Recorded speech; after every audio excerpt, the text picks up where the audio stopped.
Hey y'all, it's your favorite Armadillo Lord here, and with UniVersus brimming with different franchises in their TCG, I always think, what more could be added? So I figured, why not add an old classic from the Mega Man franchise to the game? And I'm here to talk about what if Mega Man ZX and ZX Advent were added to the game. UniVersus once featured the original Mega Man, so I figured why not feature other aspects of the Mega Man franchise, especially those that I feel that have been neglected by Capcom. ZX Advent was a major part of my childhood, and leaving it on the cliffhanger after that secret ending with Thomas was a bitter pill for me when I was younger. But enough about my bitter feelings, let's get to the positives of this part of the franchise and why I believe it would make a good addition to the UniVersus franchise. Starting off with the characters that could be added to the game, let's start off with the heroes of this game. We have Ale, Vent, Jiro, Prairie, Ashe, and Gray.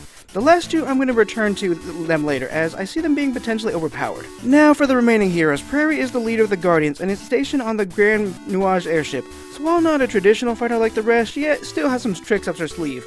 As for Ale, Vent, and Jiro, they rely on biometals to aid them in their combat.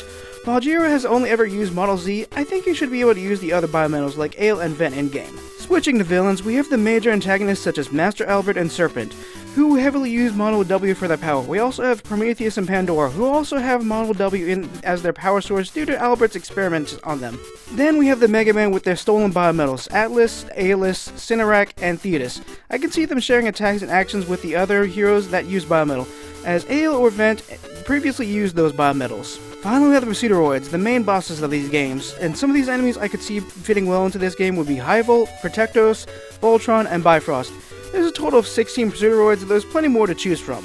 Now, with all those covered, I want to go back to two certain heroes, as those said characters should not only be able to share attacks with these bosses, but much more. I would like to discuss Ashe and Gray in more detail, as they're a bit more unique when compared to Ale and Vent. See, in Mega Man games, the protagonist usually absorbs the power from bosses to have a new weapon that matches the enemy's elemental ability. While Ashe and Gray do follow this trend, they take it a step further due to Model A, which allows them to transform into the enemy they defeated. So, if we were to bring this ability into UniVersus, those two would, in theory, be able to access a ton of attacks, actions, foundations, and assets. Now, they could get nerfed as they've only been shown to copy Reploid and Biometal DNA, so they can't access every attack or action in the game.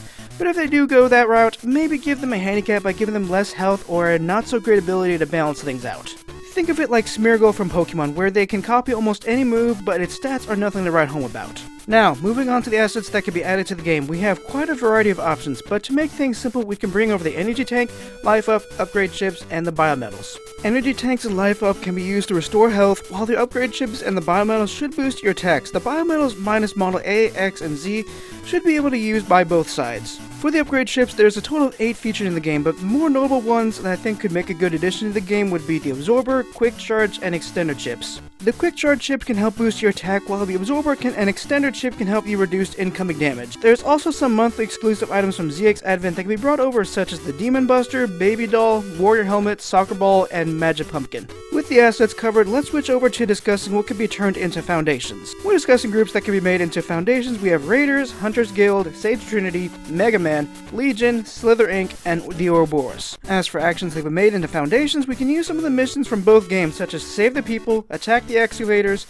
Track down the airship, and to the Ouroboros. Moving on from foundations to the attacks, many of these can be shared between heroes and villains. Minus biometals A, X, and Z, the remaining biometal attacks can be used by both heroes and the enemy Mega Man.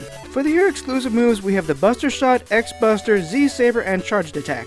And because Ashe and Gray were so special, they're the only ones that have Homing Shot and Giga Crush, as well as the previously mentioned attacks due to wielding Model A. With that, I believe I've covered if Mega Man ZX and ZX Advent were added to UniVersus, and what characters and assets should be added. Thank y'all so much for watching. Be sure to subscribe for more content like this, as well as my Twitch recaps of my Pokemon playthroughs and PlayStation trophy hunts.